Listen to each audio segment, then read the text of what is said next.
ইয়াৰ পৰাই আমাৰ এই নিৰ্বাচনৰ যেটো কাম এটো এই অঞ্চলত নিয়ন্ত্ৰিত হ'ব। এই সুন্দৰ অনুষ্ঠানত মোক মাতি আনা হৈছে। আমি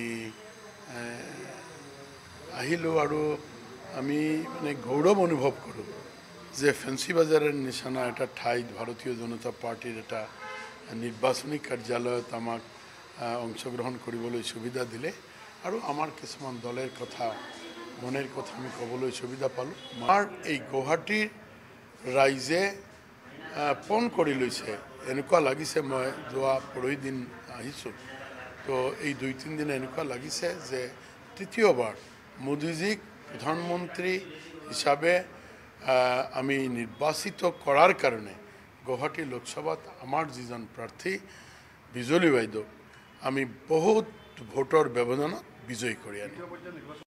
ইয়াৰ পৰাই আমাৰ এই নিৰ্বাচনৰ যেটো কাম এটো এই অঞ্চলত নিয়ন্ত্ৰিত হ'ব।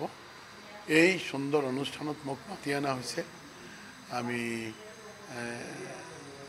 আহিলো আৰু আমি মানে গৌৰৱ অনুভৱ কৰোঁ যে ফেন্সি বাজাৰৰ নিচিনা এটা ঠাইত ভাৰতীয় জনতা পাৰ্টিৰ এটা নিৰ্বাচনী কাৰ্যালয়ত আমাক অংশগ্ৰহণ কৰিবলৈ সুবিধা দিলে আৰু আমাৰ কিছুমান দলৰ কথা মনেৰ কথা আমি ক'বলৈ সুবিধা পালোঁ। আমাৰ এই গুৱাহাটীৰ ৰাইজে পণ কৰি লৈছে এনেকুৱা লাগিছে। মই যোৱা পৰহি দিন আহিছোঁ, তো এই 2-3 দিন এনেকুৱা লাগিছে যে তৃতীয়বাৰ মোদীজীক প্ৰধানমন্ত্ৰী হিচাপে আমি নিৰ্বাচিত কৰাৰ কাৰণে গুৱাহাটী লোকসভাত আমাৰ যিজন প্ৰাৰ্থী বিজলী বাইদেউ আমি বহুত ভোটৰ ব্যৱধানত বিজয়ী কৰি আনিম।